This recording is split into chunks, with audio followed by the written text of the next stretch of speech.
அதாவது எந்த அரசியல் கட்சி புதுசா ஆரம்பிச்சாலும் சரி, பழசா இருந்தாலும் சரி, எல்லாரும் எங்களுக்கு போட்டின்னு சொல்றது திமுக தான். வேற யாரும் யாருக்கு போட்டின்னு சொல்றதே இல்லை. காரணம், அந்த அளவுக்கு மக்கள் மனதில் நிலைத்து இருக்கக்கூடிய இயக்கம் திராவிட முன்னேற்ற கழகம். ஒரு நேர்மையான ஆட்சியை, மக்களுக்கான ஆட்சியை முதலமைச்சர்கள் வழிநடத்தி கொண்டிருக்கின்றார்கள்.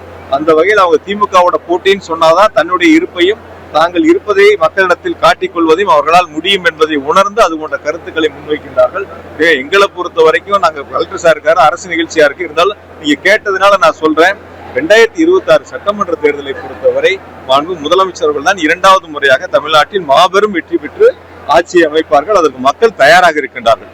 அதனால வரக்கூடிய ஒரு புதிய கட்சியா இருக்கட்டும், பழைய கட்சியா இருக்கட்டும், அவங்க எல்லாம் வாக்கு எண்ணிக்கை முடிந்த பிறகு நீங்களே பாருங்க எவ்வளவு வாக்கு சதவீதம் அவங்க வாங்கி இருக்கிறாங்க, எவ்வளவு அவங்களுடைய பர்சன்டேஜ் இருக்குங்கிறத நீங்க பொறுத்திருந்து பாருங்க. முழுக்க முழுக்க அரசுங்கிறது நீங்க பாத்து இது மாதிரி ஒரு அரசாங்கம் நடந்திருக்கா? முதல்ல மகளிர் உரிமை தொகை கொடுக்கறாங்க, விடுபட்டவங்களுக்கு திரும்ப மனுக்கள் வாங்கி அதையும் கொடுக்கறாங்க, அதுக்கப்புறம் விடுபட்டவங்களுக்கு திரும்ப மனுக்கள் வாங்கி கொடுக்கறாங்க.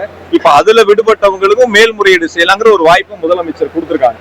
ஆனா வட மாநிலங்கள்ல இருக்கக்கூடிய பிஜேபி அரசாங்கம் என்ன பண்றாங்க, தேர்தல் நேரத்துல அறிவிச்சுட்டு தேர்தலுக்கு முன்பாக கொடுத்துட்டு தேர்தல் முடிந்த பிறகு பயனாளி எண்ணிக்கையை குறைக்கிறாங்க. ஆனா நம்ம முதலமைச்சர் அப்படி இல்லை, பயனாளி எண்ணிக்கை அதிகரிக்க வேண்டும் என்பதுதான் முதலமைச்சருடைய நோக்கம். அதுக்காகத்தான் தொடர்ந்து அந்த எண்ணிக்கை அதிகரிச்சுட்டு வர்றாங்க. அது விதிமுறைக்கு உட்பட்டு பயனாளியுடைய தேர்வு நடைபெறுகிறது. ஆகையால் அரசை பொறுத்தவரை மக்களுக்கான அரசாங்கமா இருக்கு, நேர்மையான அரசாங்கம், ஒரு நல்ல அரசை முதலமைச்சர்கள் வழிநடத்திட்டு இருக்காங்க. நிச்சயமா 2026 திமுக தான் வெற்றி பெறும். 2வது முறையாக முதலமைச்சர் தளபதி அவர்கள் முதலமைச்சராக ஆட்சி பொறுப்பை ஏற்பார்கள். நீ பொறுத்திருந்து பாருங்க, அப்ப சொல்லுங்க என்கிட்ட.